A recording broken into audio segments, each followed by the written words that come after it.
Bismillahirrahmanirrahim. Seorang tokoh ilmuwan yang berasal dari Czechoslovakia bernama Milan Kundera pernah berkata, jika ingin menghancurkan sebuah bangsa atau peradaban, hancurkan buku-bukunya, maka pastilah bangsa itu akan musnah. Frasa tersebut menggambarkan kepada kita bahawa betapa pentingnya buku dan ilmu dalam pembangunan peradaban manusia. Assalamualaikum, salam sejahtera.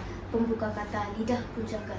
Izinkan saya mulakan bicara untuk tatapan kepada semua. Sungguh cantik bunga ini, cantik lagi bunga si ini. Namaku diberi indah sekali, itulah saya Quratul Ain.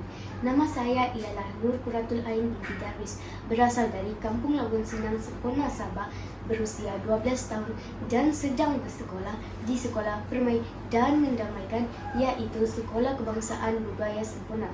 Saya merupakan tokoh nilam peringkat sekolah bagi tahun 2022 dalam kategori Sekolah Rendah Bahasa Melayu.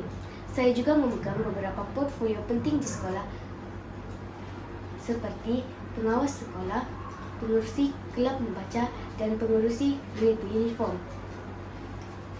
Saya berbalik kepada ungkapan yang saya petik daripada Milan Kundera, seorang tokoh ilmuwan yang berasal dari Czechoslovakia.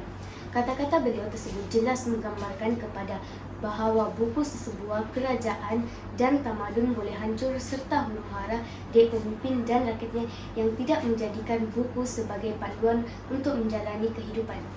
Minat membaca ini telah wujud sejak kecil apabila ayah saya menghadiahkan sebuah buku cerita yang saya masih simpan sehingga hari ini. Pada hari ini, saya akan membuat satu resensi berkenaan dengan beberapa buku kegemaran saya. Buku pertama ialah buku ini merupakan novel misteri yang bertajuk Jangan Ikut Jalan Ini.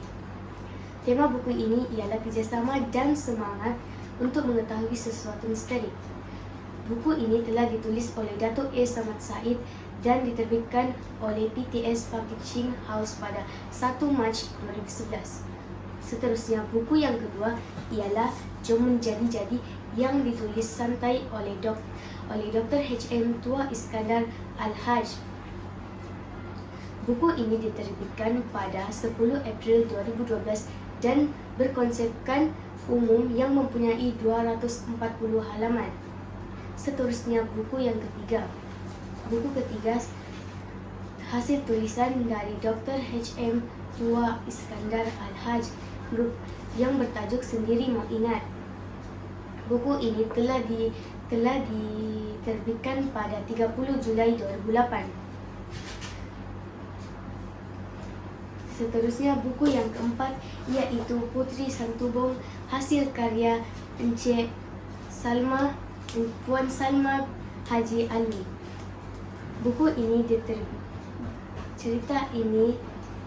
cerita sastera klasik ini menceritakan tentang kecantikan dua beradik yang bernama Putri Santubong dan Putri Sejinjang. Buku Putri Santubong dan Putri Sejinjang bergaduh antara satu sama lain dan menyebabkan mereka telah kena sumpahan daripada ayah anda mereka sendiri. Putri Santubong menjadi Gunung Santubong, manakala Putri Sejinjang menjadi Gunung Sejinjang.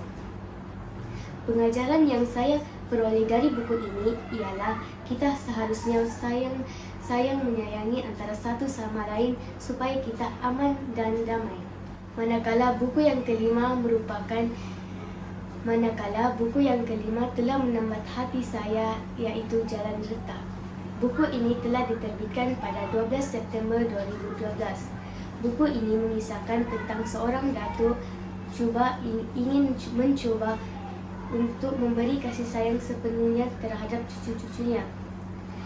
Saya mengucapkan kepada semua untuk membaca